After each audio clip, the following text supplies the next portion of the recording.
श्रीशैलेशदयापात्रं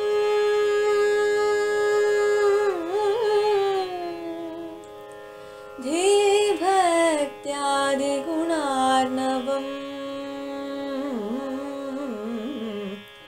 यतीन्द्रप्रवणं वन्दे रम्यजामातरं मुनिम्।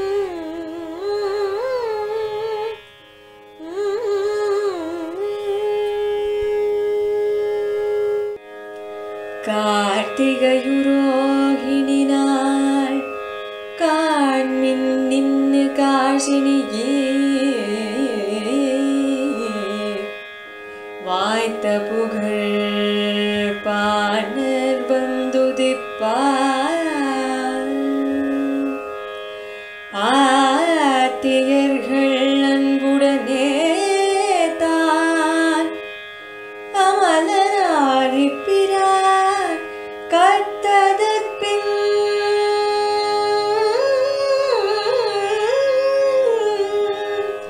நன்குடனே கொண்டாடும்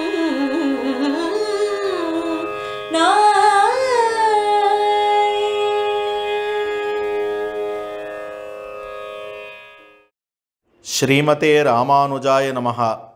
ஸ்ரீமத் வரவரமுனையே நமஹ. ஆழ்வார் எம்பெருமானார் ஜீயர் திருவடிகளே சரணம். உபதேசரத்தின மாலையிலே 10ஆம் பாட்டை அனுபவிக்க இருக்கிறோம். கார்த்திகையில் உரோகினாள் காண்மினின்னு காசினியிர் வாய்த்த புகழ்பாணர் வந்துதிப்பால் ஆத்தியர்கள் அன்புடனே அமலனாதிப்பிரான் கத்ததற்பின் நன்குடனே கொண்டாடும் நாள் என்பது மணவாள மாமுனிகளுடைய அற்புதமான பாசுரம். இதற்கு கீழ்ப்பாசுரத்திலே அற்புதமாக கார்த்திகையில் கார்த்திகை நாள் காண் என்று கார்த்திகையில் கார்த்திகை நாள் இன்னென்னு காதலிப்பார் வாய்த்த மலர்த்தாள்கள் நெஞ்சே வாழ்த்து என்று காட்டியிருக்கக்கூடிய விஷயம். ஒரு பாசுரத்தில் கார்த்திகையில் கார்த்திகை நாள் காண் சொல்கிறார். அதற்கு அடுத்த பாசுரத்தில் 9ஆம் பாசுரத்தில் வாய்த்த மலர்த்தாள்கள் நெஞ்சே வாழ்த்து என்று தன்னுடைய ஹிருதயத்துக்கு உபதேசம் பண்ணிக்கிறார், தனக்குத்தானே உபதேசம் பண்ணிக்கிறார். இப்போது இப்பாசுரத்தினாலே காண்மினின்னு காசினியீர் என்று உலகத்தவர்களுக்கு உபதேசம் பண்ணுகிறார். உலகத்தவர்களை விழித்து சொல்லும்படியான வார்த்தை. கார்த்திகையில் உரோகிணி நாள். இந்த இடத்துல கார்த்திகை ரோகிணி நாள் என்கிற பாட்டபேதமும் உண்டு. கார்த்திகையில் ரோகிணி நாள் என்னால் கார்த்திகை மாசத்தில் ரோகிணி நாள், கார்த்திகையில் கார்த்திகை நாள் என்று காட்டினார். இங்கே கார்த்திகையில் ரோகிணி நாள் என்று அற்புதமாக காட்டுகிறார். இந்த ரோகிணி நட்சத்திரத்துக்கு என்ன ஏத்தம் அப்படின்னால், கண்ணனம் பெருமானுடைய திருவோதார நட்சத்திரம் ரோகிணி நட்சத்திரம். அதே போல இதே ரோகிணி நட்சத்திரத்தில் தான் திருக்கோட்டியூர் நம்பி என்னும்படியான அற்புதமான ஆச்சாரியர் திருவோதரித்தருளினார். இவரும் ரோகிணி நட்சத்திரத்தில் திருவோதரித்தருளினார். கொண்டல் வண்ணனை கோவலனாய் வெண்ணையுண்டவாயன் என் உள்ளம் கவர்ந்தான் என்று தன்னுடைய உள்ளம் கவர்ந்தவன் வெண்ணையுண்டவாயனான கண்ணன் என்று கிருஷ்ணாவதாரத்திலே ஈடுபட்டிருந்தார். திருவரங்கத்தெம்பெருமானிடத்திலே இவருக்கு ஈடுபாடு என்றாலும் இவருக்கு நினைவுக்கு வந்தது கிருஷ்ணன் திருவரங்கத்தெம்பெருமானாக எழுந்துள்ளிருக்கிறான் என்றுதான். ஆகையாலே இவருக்கும் கிருஷ்ணனிடத்தில் ஈடுபாடு. அதனால் இவரும் ரோஹிணி, கிருஷ்ணனும் ரோஹிணியும். அதே போல திருக்கோட்டியூர் நம்பி சரமஸ்லோகத்திலே ஈடுபட்டிருந்தவரான திருக்கோட்டியூர் நம்பி, அவருக்கும் கண்ணனம்பெருமானிடத்திலே ஈடுபாடு அமைந்திருந்தது. ஆக இந்த நட்சத்திரம் முப்புரியூட்டின நட்சத்திரமாக இருக்கிறது. பகவான் என்ன, ஆழ்வார் என்ன, ஒரு ஆச்சாரியர் என்ன, இவர்கள் மூவரும் திருவோதரித்தருளினது. கீழ்ப்பாசுரத்துக்கும் இந்த பாசுரத்துக்கும் ஒரு அற்புதமான சங்கதி உண்டு. கீழ்ப்பாசுரம் கார்த்திகையில் கார்த்திகை நாள் என்னும்படியான அந்த திருமங்கையாழ்வாருடைய திருவவதார பாசுரம். கார்த்திகையில் கார்த்திகை நாள் இன்னென்னு காதலிப்பார் என்று காட்டுகிறார். இப்பாசுரம் கார்த்திகையில் ரோஹிணி நாள். கார்த்திகை நட்சத்திரம் வச்சு நடுவோம். இந்த கார்த்திகை மாதம் அதை தனியாக வச்சு நடுவோம். இதுக்கு முன்பாசுரம் கார்த்திகை, இப்பாசுரமும் ரோஹிணி. இப்போ கார்த்திகை ரோஹிணி. இந்த கார்த்திகை நட்சத்திரம் கார்த்திகையில் கார்த்திகைன்னு சொல்லக்கூடிய அந்த கார்த்திகை நட்சத்திரத்துக்கும் கிருத்திகா நட்சத்திரத்துக்கும் ரோஹிணி நட்சத்திரத்துக்கும் ஒரு ஒற்றுமை உண்டு நம்முடைய சம்பிரதாயத்திலே. இது அடுத்தடுத்த பாசுரம் வருதுனால இது சொல்கிறேன். என்ன ஒற்றுமை அப்படின்னு சொன்னால், இது பிரசங்காது, இதை விண்ணப்பிக்கிறேன்.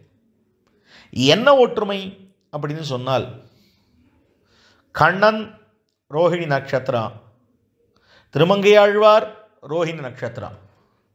ஆனால் திருமங்கையாழ்வார் கண்ணனும் பெருமானை பார்த்து சொல்கிறார், கண்ணா நிந்தனக்கும் குறிப்பாகில் கற்கலாம் கவியின் பொருள் தானே. தன்னுடைய பாசுரங்களுடைய பொருளை உனக்கு குறிப்பாகில் சந்தேகம் இருந்தா என்னிடத்திலே கற்கலாம் என்று அற்புதமாக காட்டியருளினார். திருமங்கையாழ்வார் சாதித்தருளினார். அதே போல நம்பிள்ளையினுடைய திருநட்சத்திரம் கார்த்திகையில் கார்த்திகை நாள். நம்பிள்ளை என்ன திருநட்சத்திரத்தில் பிறந்தார் அப்படின்னா, திருமங்கையாழ்வார் எந்த திருநட்சத்திரத்தில் பிறந்தாரோ அந்த திருநட்சத்திரத்தில் நம்பிள்ளை திருவோதரித்தருளினார்.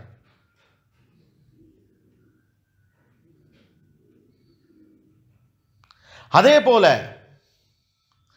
ஆவணி மாசத்திலே ரோஹிணி நட்சத்திரத்திலே திருவவதரித்தவன் கண்ணன். பெரியவாச்சான் பிள்ளையும் கண்ணனும் ஒரே நட்சத்திரத்தில் திருவவதரித்தருளினார்கள். ஸ்ரீ ஜெயந்தி போதுதான்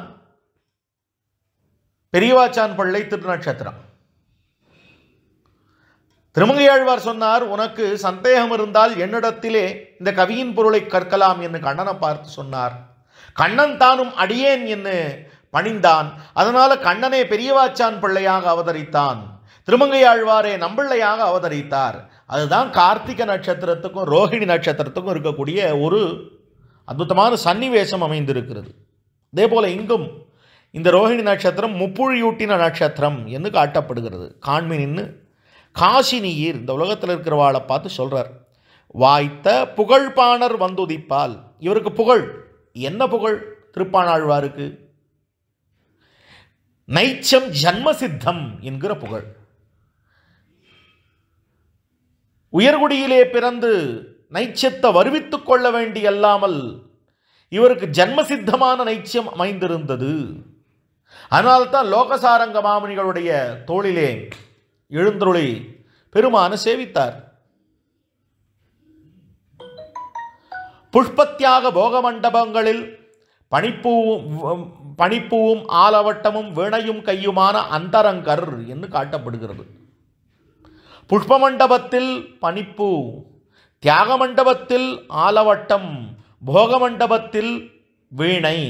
இது மூன்றும் இப்படி 3 அதிகாரிகள் அந்தரங்க கைங்கரியம் பண்ணியிருக்கிறார்கள். புஷ்ப மண்டபத்தில் பனிப்பூ, குறும்பருத்த நம்பி தொண்டைமான் சக்கரவர்த்தி கொடுத்த தங்கப்பூவை பெருமான் கீழே போட்டுவிட்டு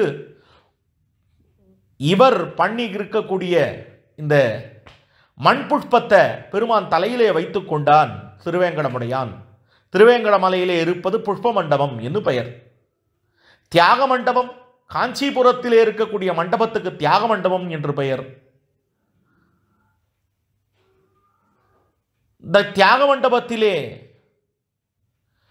தேவப்பெருமாளுக்கு அந்தரங்க கைங்கரியமாக திருவாலவட்ட கைங்கரியம் பண்ணியிருந்தவர் திருக்கச்சி நம்பிகள். லோகசாரங்க மகாமுனிகளுடைய தோளிலே எழுந்தருளி இருந்து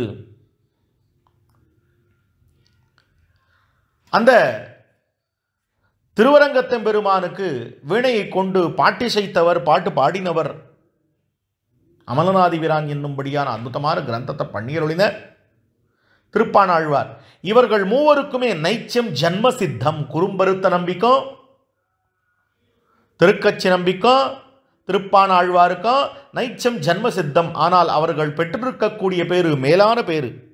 அதே போல பாணர் வந்துதிப்பால் என்னால் பாணருக்கு புகழ், வாழ்த்த புகழ். அவருக்கு என்ன புகழ் அப்படின்னு சொன்னால், லோகசாரங்க மாமுனிகளைப் போன்றோர் இவரை தோளிலே தாங்கி அந்த எம்பெருமானிடத்திலே கொண்டு சேர்த்தனர்.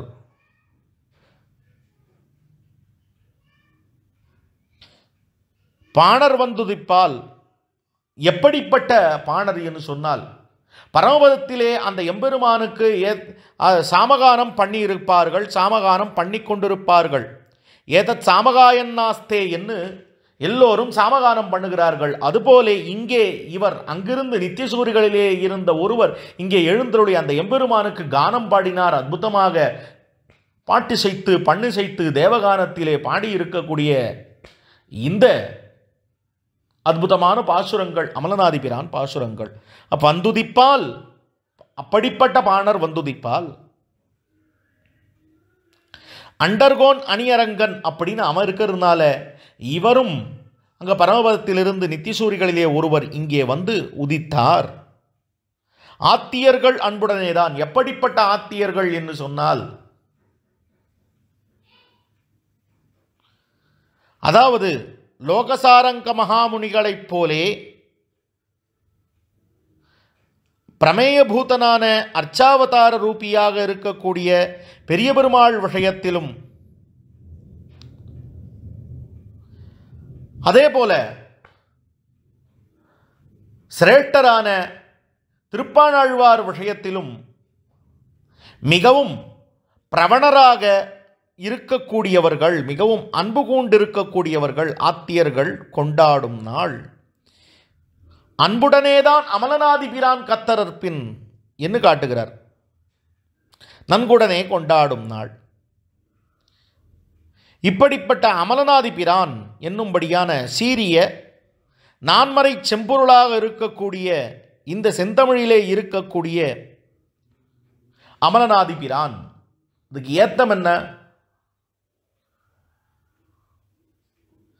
அமலநாதிபிரான் முதல் பாசுரம் உவந்த உள்ளத்தனாய், ரெண்டாவது பாசுரம், மூணாவது பாசுரம் மந்திபாய் வடவேங்கட மாமலை. அகாரம் உகாரம் மகாரம் மூணையும் சேர்த்து பார்த்தா பிரணவார்த்தம். இந்த பிரணவார்த்தத்தை நன்கு சொல்லி வேதத்தினுடைய முதல் 3 பாசுரம் பிரணவத்தை சொல்லி மீதமுள்ள பாசுரங்களை சொல்லுவதனாலே இது வேதார்த்த சித்தமாக அமைந்திருக்கக்கூடிய ஒரு பாசுரம்.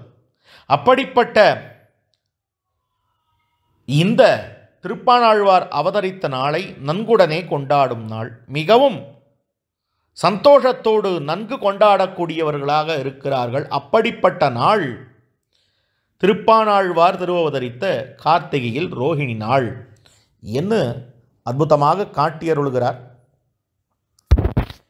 அடுத்த பாசுரத்தை நாளை அனுபவிப்போம் என்று சொல்லி அமைகிறேன்.